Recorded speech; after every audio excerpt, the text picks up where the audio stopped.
Esto traigo a mi corazón y por esto tengo esperanza. Que las misericordias del Señor jamás terminan, pues nunca fallan sus bondades, son nuevas cada mañana. Grande es tu fidelidad. El Señor es mi porción, dice mi alma, por eso en Él espero. En 1487, el explorador portugués Bartolomé Díaz fue el primer europeo en navegar a través de un estrecho bastante peligroso en el extremo sur de África, un estrecho al que él bautizó con el nombre de Cabo de las Tormentas.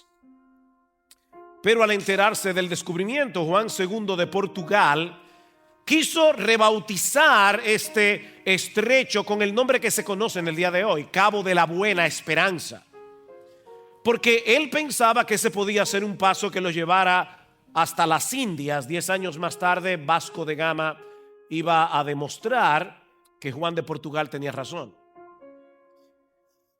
Así que aquí tenemos un mismo lugar bautizado con dos nombres completamente opuestos entre sí. Alguien ha dicho que el primero refleja las dificultades del viaje, el Cabo de las Tormentas. El segundo representa la esperanza del destino, Cabo de la Buena Esperanza. Sin quererlo, Juan II de Portugal nos proveyó una buena ilustración de cómo debemos contemplar los eventos que nos ocurren en la vida, aún los más difíciles.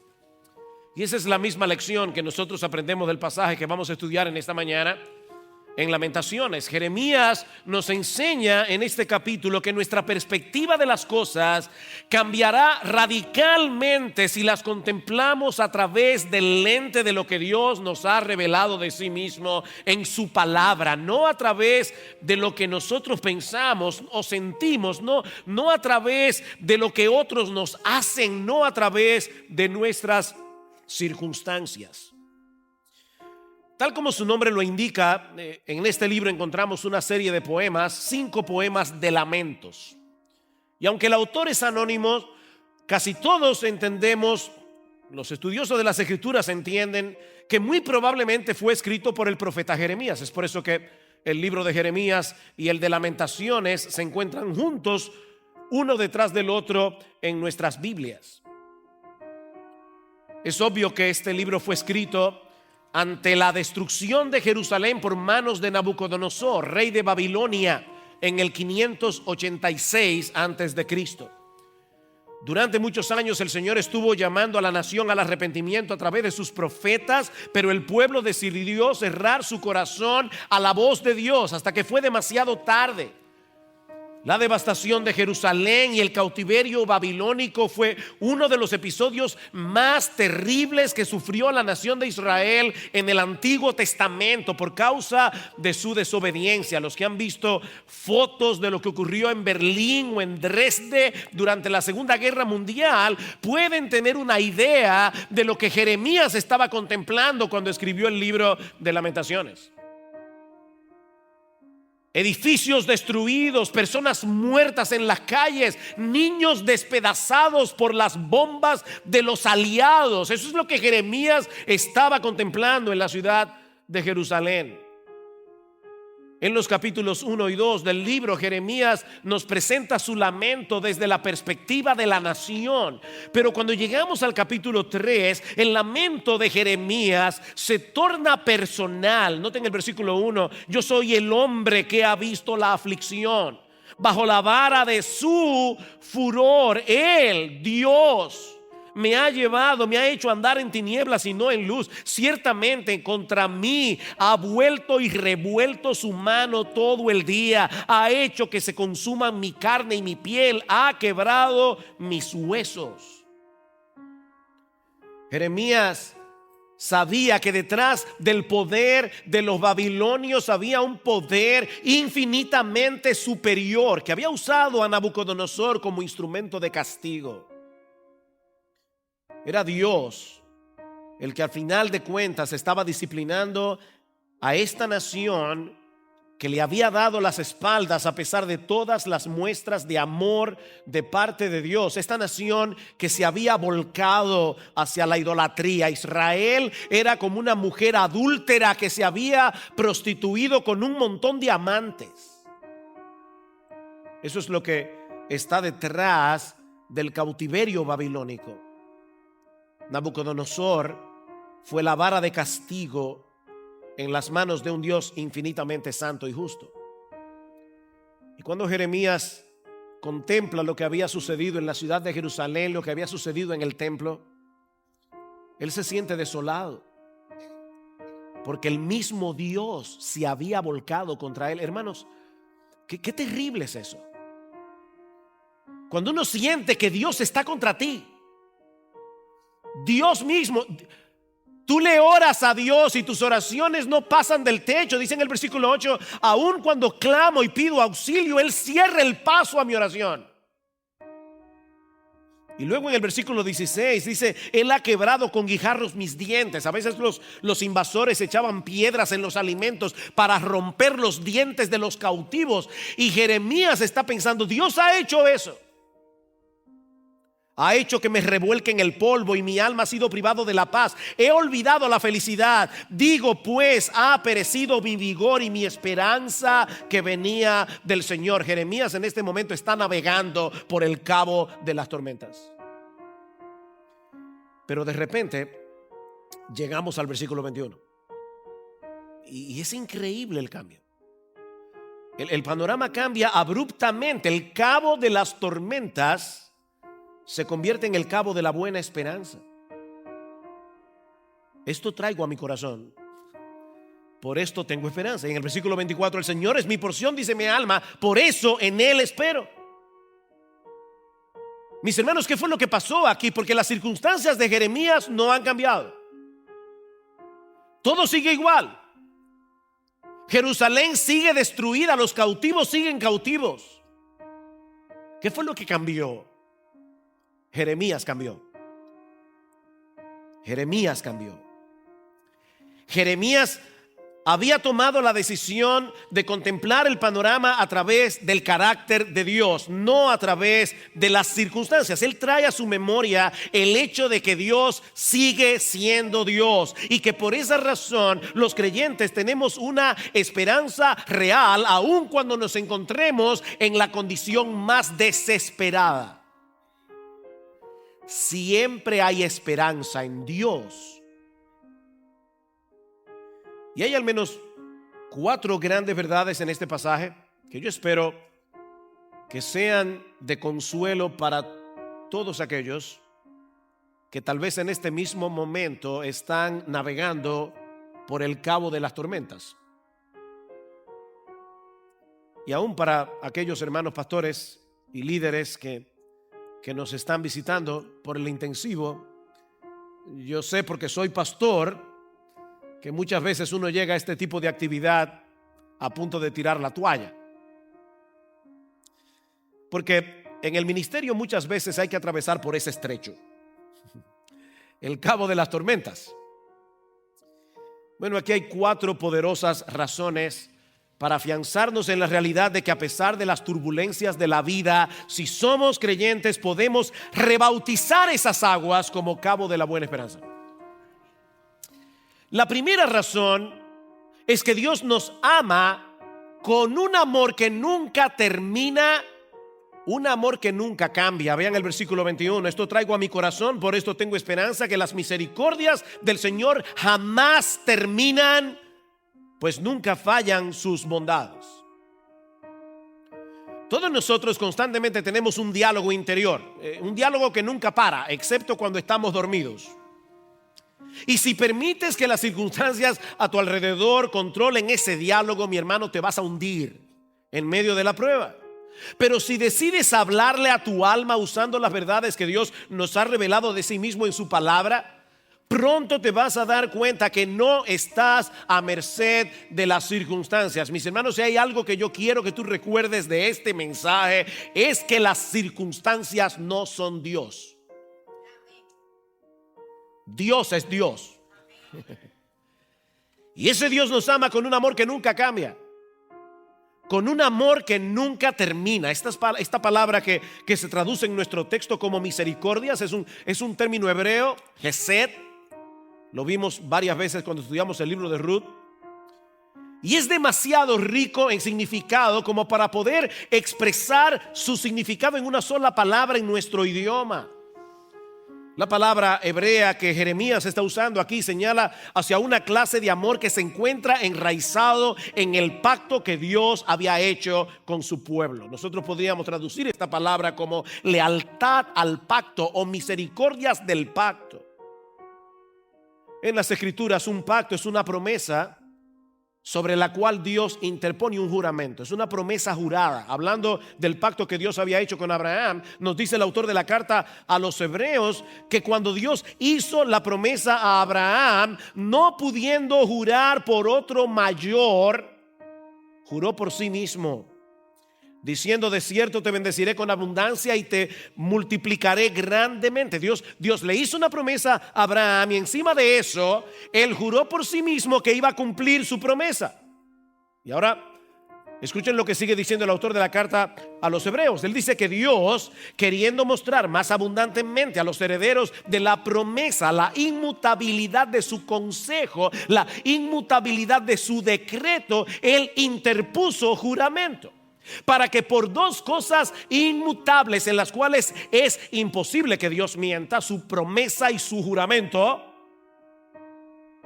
tengamos un fortísimo consuelo los que hemos acudido para asirnos de la esperanza puesta delante de nosotros. Dios prometió y Dios juró.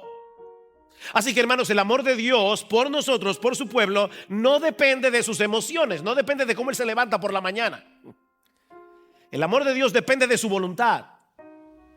Por alguna razón que nosotros no conocemos, que jamás vamos a poder entender de este lado de la eternidad, desde antes de la fundación del mundo, Dios hizo un pacto con su Hijo. Dios el Padre hizo un pacto con Dios el Hijo y le prometió darle un pueblo al cual Él iba a amar con un amor incondicional. Y si tú eres creyente, en ese pacto estábamos tú y yo.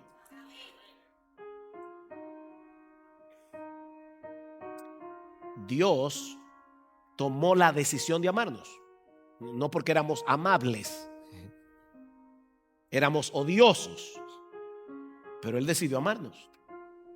Es por eso, mis hermanos, que Dios, ahora hablando del retiro de matrimonio, Dios sí era siempre nuestro modelo para entender de qué se trata el matrimonio. Las personas del mundo tienen el concepto equivocado de que es el amor el que sustenta el matrimonio. ¿Por qué te quieres divorciar? Se me fue el amor. Como una especie de virus o algo así. No, es al revés. No es el amor el que sustenta el matrimonio. Es el matrimonio lo que sustenta el amor. Yo debo amar a mi esposa porque yo lo prometí delante de Dios y delante de los hombres. Cuando estábamos en el altar, yo hice una promesa de amarla con un amor incondicional, en pobreza, abundancia, en salud o enfermedad. ¿Recuerda eso? Uno promete muchas cosas el día de la boda, pero ¿tú recuerdas eso? Ese fue tu voto.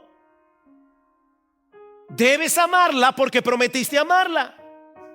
Y mis hermanos, lo que Jeremías nos está diciendo en ese pasaje es que Dios nos ama porque Él lo prometió. Él lo prometió, se lo prometió a su Hijo en la eternidad. Y por si fuera poco, luego juró por sí mismo que cumpliría su promesa. Es por eso que las misericordias del Señor jamás terminan, porque no dependen ni de ti ni de mí, depende de Él. Ahora, yo sé, estoy consciente que los que tienen la versión Reina Valera del 60 están viendo el texto traducido de otra forma. En la Reina Valera dice: por la misericordia de Jehová nosotros no hemos sido consumidos. O sea, los traductores conectaron la palabra consumirse con el pueblo, no con las misericordias. ¿Ven? La Biblia de las Américas dice que lo que no se consume son las misericordias. La Reina Valera dice que lo que no se consumen somos nosotros. Depende de a quién tú le asignes la acción del verbo. Y el problema con estas dos traducciones es que las dos son bíblicas. Las dos son posibles y las dos son correctas, son bíblicas. Dios le dice a su pueblo en el libro del profeta Malaquías: porque yo, Jehová, no cambio. Por esto, hijos de Jacob, no habéis sido consumidos. ¿Notaron cómo Dios se refiere al pueblo de Israel? Hijos de Jacob. ¿Y por qué les llama así? Porque Él quiere recordarles el pacto que Él había hecho con Jacob. Ustedes no fueron consumidos ni serán consumidos, porque yo hice un pacto con vuestro padre Jacob. Por encima de todas las cosas, Dios será fiel a su pacto. Así que cualquiera de las dos traducciones expresa una idea correcta. Sin embargo, y sin ser dogmático al respecto, yo pienso que el contexto favorece la Biblia de las Américas. Noten lo que sigue diciendo el texto. Las misericordias del Señor jamás terminan, pues nunca fallan sus bondades. No terminan porque nunca fallan sus bondades. La misericordia y la bondad del Señor no tienen fecha de caducidad. Ayer estábamos, mi esposo y yo estábamos llevando unas provisiones a un sitio, no importa dónde. El punto es que mi esposa me dice: oh, este aceite está vencido. Nunca vamos a encontrar un letrero que diga: la misericordia de Jehová ya se venció. No tiene fecha de caducidad, ni sus bondades tampoco. Y esta palabra es increíble: misericordia y bondad. La palabra bondad que Jeremías está usando aquí viene de un término que significa vientre. Se refiere al vientre de una mujer. Así como las mujeres cuidan con ternura el fruto de su vientre, por lo menos era así antes, o así debiera ser. Nuestro Dios cuida con ternura a cada uno de los suyos. Nosotros somos la niña de sus ojos. Nosotros somos el fruto de su vientre, porque fuimos engendrados de nuevo por su palabra. Su amor por nosotros es inmutable si somos sus hijos, pero Jeremías nos está diciendo que es más que eso. Su amor también es tierno y compasivo. ¿Se olvidará la mujer de lo que dio a luz para dejar de compadecerse del hijo de su vientre? Isaías 49:15. Bueno, dice Dios: aunque ella olvide, yo nunca me olvidaré de ti. Yo nunca me olvidaré de ti. De modo que estas dos palabras, misericordias y bondades, apuntan hacia dos realidades distintas del amor de Dios. La primera resalta la fidelidad de Dios al pacto que Dios hizo con su Hijo y con su pueblo. Él decidió amarnos, prometió amarnos y juró amarnos. Pero la segunda palabra resalta su ternura y su compasión. Su amor es constante y es tierno a la vez.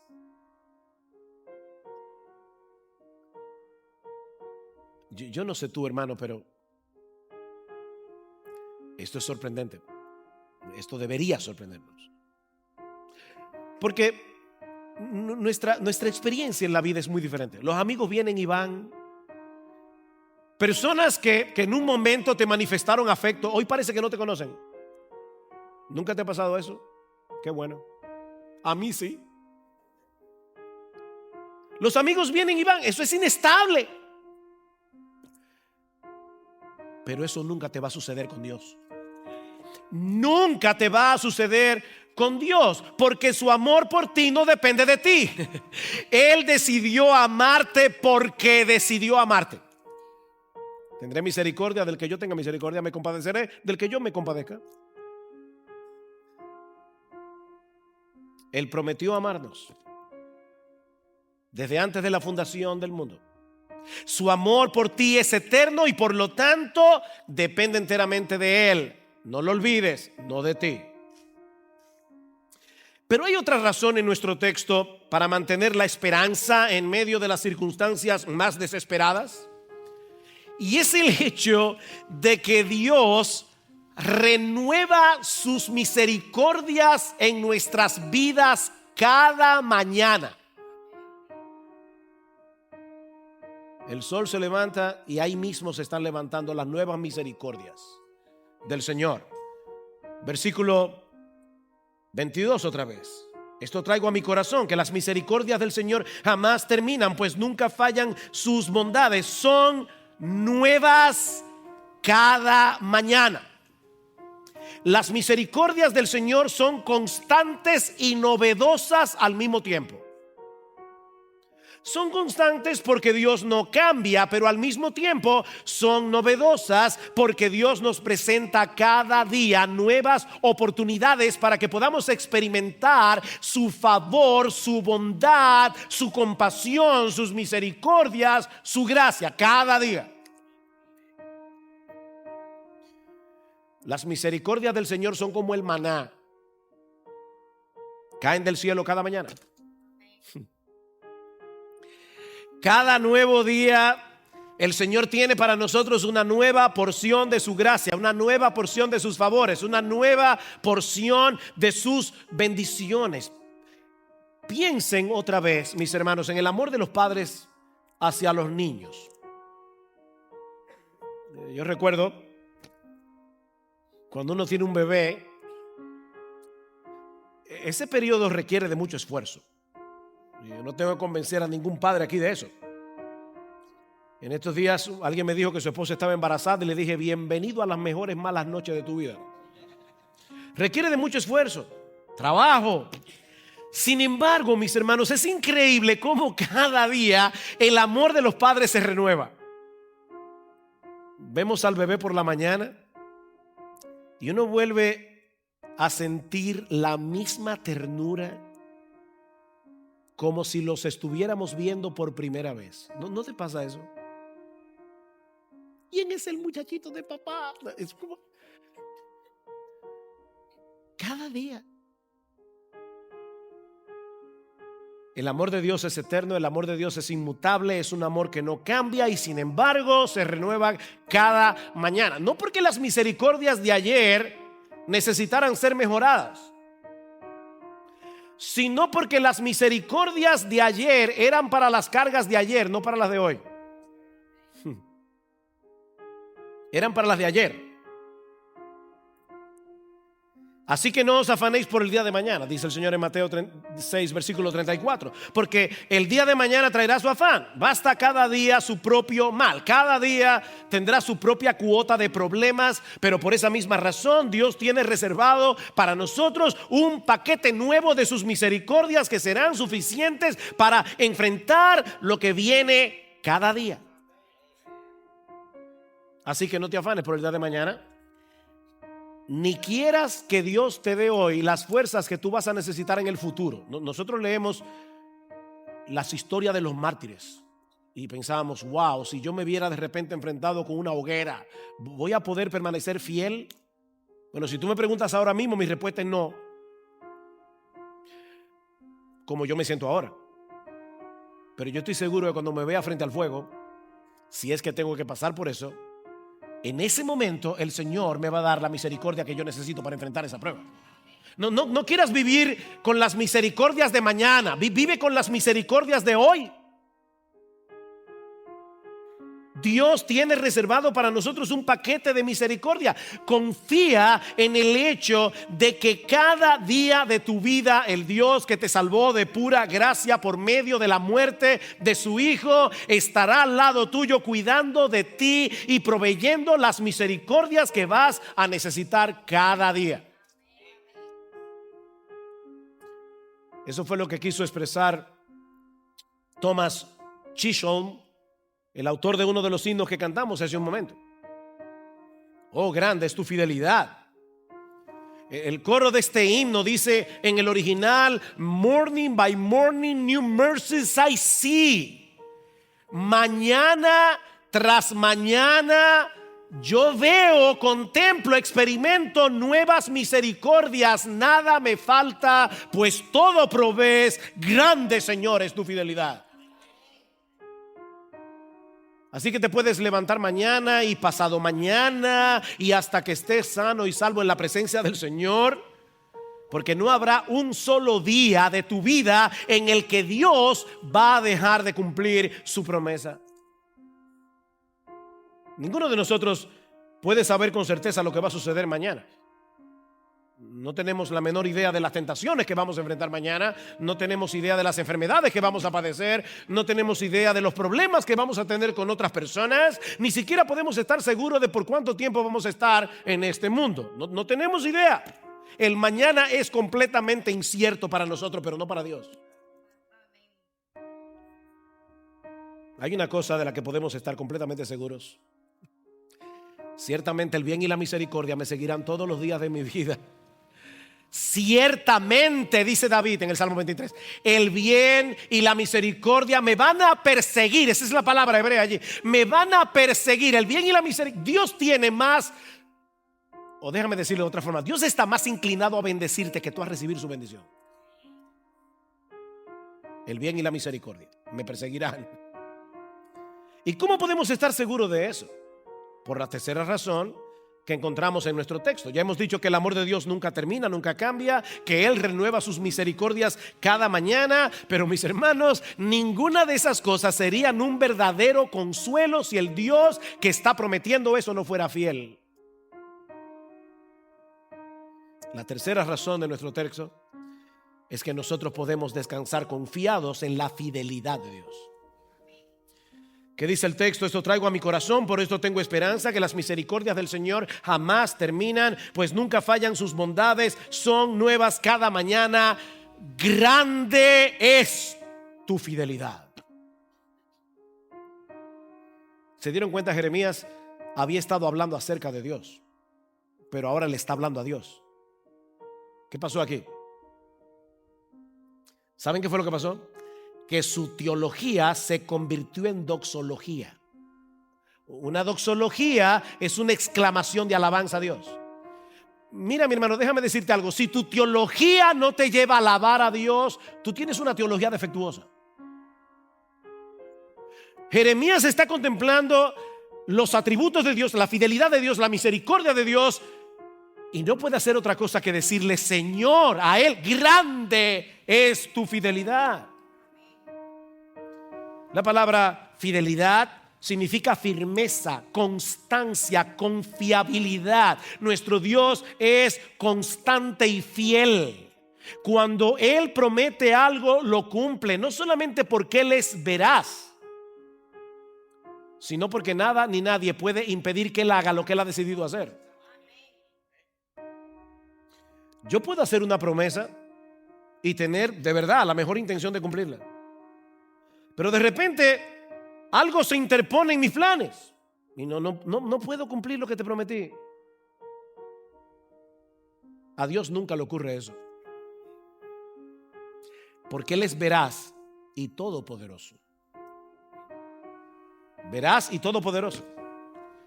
El mismo rey Nabucodonosor, que devastó a Jerusalén en los días del profeta Jeremías, en un momento dado de su vida tuvo que reconocer eso. Todos los habitantes de la tierra, Daniel capítulo 4, son considerados como nada, y Él hace según su voluntad en el ejército del cielo y en los habitantes de la tierra, y no hay quien detenga su mano ni le digas: ¿qué haces? ¿Han visto esos niños que quieren tocar una norma? No, y vuelve otra, no, y vuelve otra vez, y el papá les hace así. A Dios nunca le hace nadie eso. Cuando Él mete su mano, nadie la detiene. Él hace lo que Él quiere, porque para eso es Dios. No existe nada ni nadie que pueda frustrar los planes de Dios. Él es absolutamente confiable en todo tiempo y en toda circunstancia. Nuestro Dios es fiel en medio de la aflicción. Conozco, oh Jehová, que tus juicios son justos y que conforme a tu fidelidad me afligiste. Conforme a tu fidelidad. Salmo 119, 75. Dios es fiel cuando aflige. ¿Saben por qué? Porque Él siempre tiene un propósito santo y bueno detrás de cada aflicción. Nuestro Dios es fiel en medio de la tentación.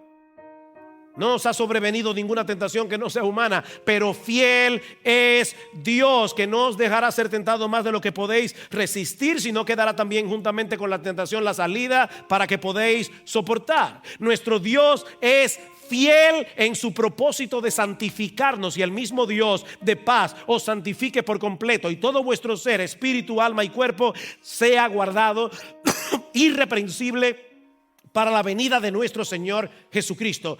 Fiel es el que os llama, el cual también lo hará. Él nos llamó a salvación con un propósito: hacernos iguales, semejantes a su precioso Hijo. Y Él es fiel. Nuestro Dios es fiel en perdonar cuando venimos a Él en arrepentimiento. Si confesamos nuestros pecados, Él es fiel y justo para perdonar nuestros pecados y limpiarnos de toda maldad. Él es fiel y es justo. Ya Cristo pagó por ellos en la cruz del Calvario, y Dios no puede castigar el pecado dos veces. Él es fiel por causa de su justicia. Mi hermano, cuando tú le pides perdón a Dios después de haber pecado, no te ampares, no descanses en tu sentimiento de perdón, porque eso es subjetivo. Muchas veces no nos sentimos perdonados. Descansa en la promesa de Dios, porque Él es fiel.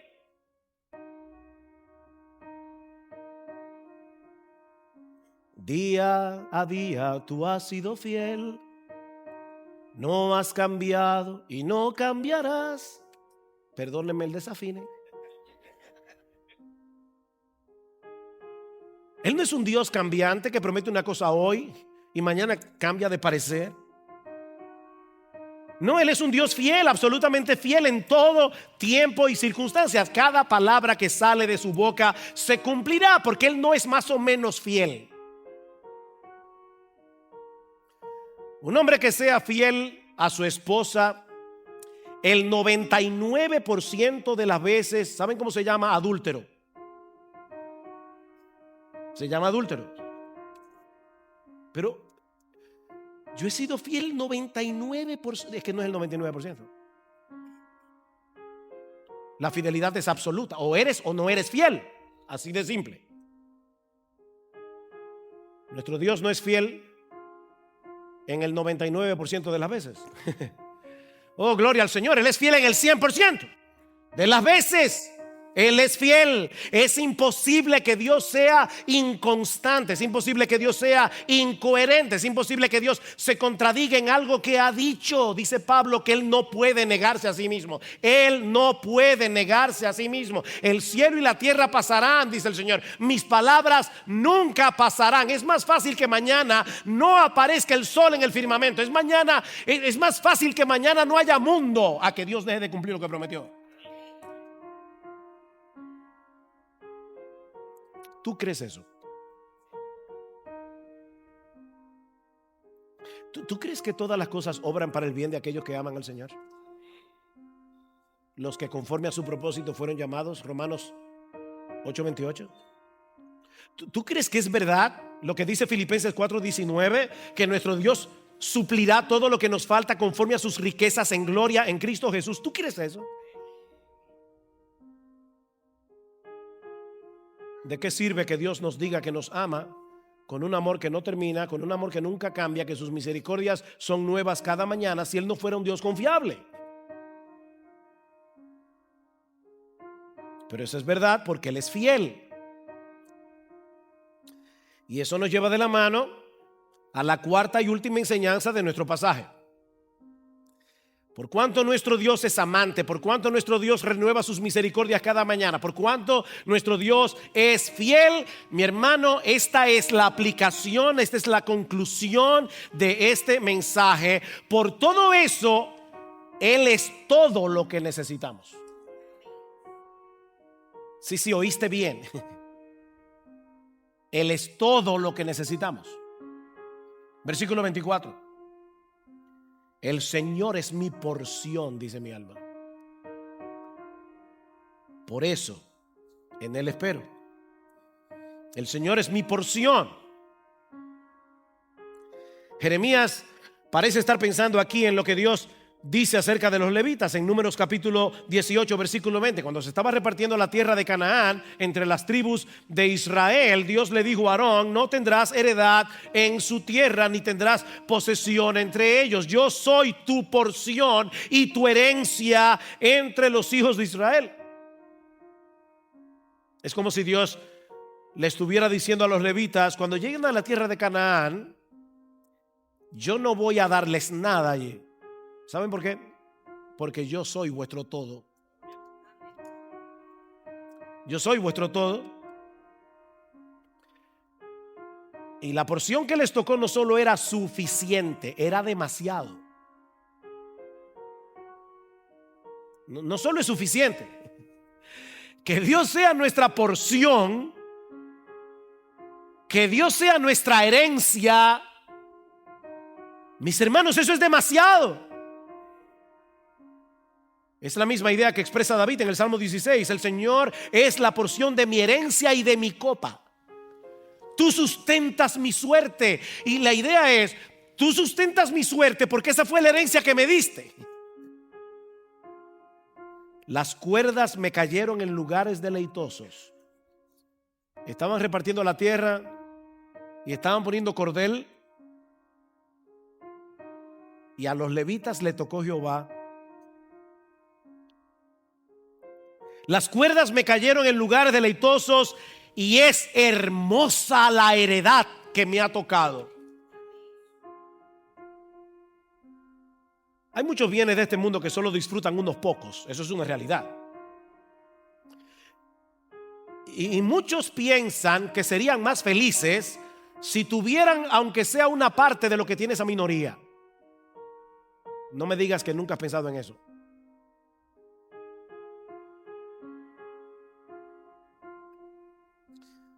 Mis hermanos, el mayor bien del universo está al alcance de todos los que están en Cristo. El mayor bien. Porque no hay un bien mayor en todo el universo que no sea Dios. Dios mismo. Eso es lo que Jeremías le está diciendo a su alma. Ven el versículo 24, el Señor es mi porción, dice mi alma. Yo le voy a predicar a mi alma. En medio de la destrucción de su pueblo, en medio de todas las calamidades que habían enfrentado como nación y seguramente que habían afectado profundamente el corazón de Jeremías, él le recuerda a su alma que ese Dios amante, ese Dios fiel, ese Dios que renueva sus misericordias cada mañana, ese Dios es su porción. ¿No es eso lo que Asaf tiene que decirle a su alma? Cuando percibió en su corazón el veneno de la envidia, al considerar la prosperidad de los impíos. ¿A quién tengo yo en los cielos sino a ti? ¿Y sabes qué, Señor?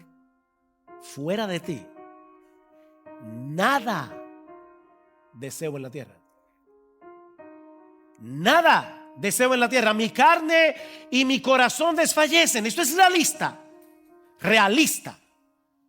Mi carne y mi corazón desfallecen, mas la roca de mi corazón y mi porción es Dios para siempre. Esa es la porción que tenemos en Cristo. Una porción más que suficiente, una porción que nadie nos puede quitar. Nadie nos puede separar del amor de Dios que es en Cristo Jesús. Nadie con amor eterno te ha amado. El problema es que muchas veces nosotros perdemos de vista la realidad de que nuestro Dios es todo lo que necesitamos. Porque, como dice Calvino, nosotros somos una fábrica de ídolos. ¿Y saben lo que hace Dios? En su amor, se vale de las aflicciones, se vale de los Nabucodonosores de este mundo para destruir nuestros altares y llevarnos de vuelta hacia Él.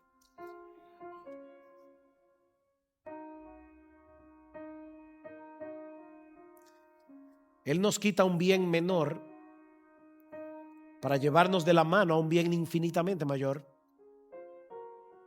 Él mismo. Él mismo. Mis hermanos, Dios es la bendición del Evangelio. Dios es la bendición del Evangelio. Fue para ser posible que nosotros disfrutáramos de esa bendición que nuestro Señor Jesucristo derramó su sangre en la cruz. Porque el Dios del cielo, para que el Dios del cielo pudiera ser nuestra porción y nuestra herencia, Jerusalén fue destruida, pero no fue consumida. ¿Saben por qué? Porque Dios había hecho una promesa de que de la simiente de Abraham serían benditas todas las familias de la tierra. Israel merecía ser exterminada por su pecado, pero si Dios hubiera hecho eso, no habría podido cumplir lo que prometió. Él preservó a su pueblo hasta la venida del Mesías por amor a ti y por amor a mí. Lo que pasó en el 586, Israel no fue consumido por amor a ti y por amor a mí, porque Él había decidido amarnos desde antes de la fundación del mundo. Él había decidido perdonar nuestros pecados a través de la vida de Jesús, a través del precio de la vida de su Hijo, precisamente porque Él es un Dios fiel y es imposible para Él pasar por alto el pecado. Él es fiel. Él es fiel a su propia justicia. Él no puede de ninguna manera pasar por alto el pecado hasta que su justicia no quede completamente satisfecha. Y eso fue lo que Él hizo en Jesús. Satisfacer su propia justicia derramando su ira. La ira que tú y yo merecemos por causa de nuestros pecados, Él las cargó sobre su Hijo. La cruz de Cristo es la máxima expresión del amor y la fidelidad de Dios. Es por causa de Jesús que todas las promesas de Dios son nuestras, porque nosotros estamos en Él. Mis hermanos, Jesús es el receptor por excelencia de las promesas de Dios. Él es el receptor, pero nuestras vidas están escondidas en Él, dice Pablo en Colosenses. Y por lo tanto, esas promesas son tuyas y son mías por causa de Jesús. Y ahora yo te pregunto otra vez: ¿tú puedes descansar confiado en el amor y la fidelidad de Dios? Cuando te encuentras navegando de repente, porque las pruebas llegan de repente, por el cabo de las tormentas, ¿qué tú haces? ¿Traes a tu mente y a tu corazón las promesas de Dios? De tal manera que tú puedes cantar: grande es tu fidelidad. No cuando estás aquí sentado en la iglesia, en sillas cómodas, en aire acondicionado, cuando te llega ese sobre del médico diciendo es cáncer, cuando pierdes un embarazo, cuando alguien en quien tú confiabas te traiciona. ¿Puedes tú elevar tu corazón a Dios y decir: oh Señor, grande es tu fidelidad? Grande es tu fidelidad. Mis hermanos, recuerden esto. Mis hermanas, recuerden esto: las circunstancias no son Dios. Dios es Dios. Dios es Dios y Él es bueno. Y Él es misericordioso. Y Él es fiel. Incluso en esos momentos en que tú no tienes la menor idea de lo que Él está haciendo en tu vida. Jeremías no podía vislumbrar lo que iba a pasar en el futuro. Él no vio a Cristo sufriendo en la cruz del Calvario los horrores del infierno. Él no vio a Cristo recibiendo en su cuerpo de carne la ira que tú y yo merecemos por nuestros pecados, pero por medio de la fe este hombre pudo decir: Señor, yo espero en ti. En medio de esta situación tan desesperada, yo espero en ti, porque yo sé que tus misericordias nunca fallan. Yo sé que las renuevas cada día. Yo sé que tú eres fiel. Léete el libro de Jeremías. Una de las figuras que usa Jeremías constantemente para hablar del pueblo de Israel es el de una esposa adúltera. Una esposa que se iba de hotel en hotel para acostarse con sus amantes, y Dios tuvo que darle carta de repudio. ¿Y saben lo que dice en Deuteronomio capítulo 24? Que después que un hombre repudiaba a su mujer, no podía volverla a tomar. ¿Y saben lo que hizo Dios? Dios volvió a tomar a su esposa porque la purificó en la sangre de Cristo. Y en Jeremías capítulo 31 versículo 4 Dios le dice: serás virgen otra vez. ¡Wow! Serás virgen otra vez. Te voy a purificar de todas tus impurezas, de todas tus inmundicias, de todas tus transgresiones, porque mi Hijo, la segunda persona de la Trinidad, se hará hombre para cargar sobre sí el castigo que tú mereces. Y te voy a tomar como mi pueblo otra vez. Y te casarás conmigo. Y nunca más saldrás de casa. Ciertamente el bien y la misericordia me perseguirán todos los días de mi vida, y en la casa del Señor moraré por largos días. Y si tú estás aquí sin Cristo en esta mañana, mi amigo, lamento decirte que lo que dice este pasaje no es para ti. No es para ti. No te apropies de lo que dice este pasaje. Es cierto que nuestro Dios es misericordioso. La Biblia dice que Él hace salir su sol sobre malos y buenos. Él hace llover sobre justos e injustos. Pero esas manifestaciones de la bondad de Dios son temporales para aquellos que rehúsan confiar únicamente en Cristo para el perdón de sus pecados. Son bendiciones temporales. Esa bondad general de Dios, dicen Romanos, debería guiarte al arrepentimiento. Debería guiarte al arrepentimiento. Antes de que sea demasiado tarde y tengas que enfrentarte con ese Dios misericordioso, ya sin ninguna misericordia para ti, y tengas que presentarte delante de su tribunal, delante de ese juez que todo lo sabe. Porque todas las cosas, mi amigo, están desnudas y abiertas a los ojos de aquel a quien tenemos que darle cuentas. Oh, ven a Cristo, mi amigo, y ven ahora. Ahora, no es mañana, es ahora. Confiando únicamente en Él y en su gracia para el perdón de tus pecados, y recibirás en este mismo instante el don de la vida eterna en Él. Mi amigo, las tormentas de la vida no pueden compararse siquiera con los tormentos del infierno.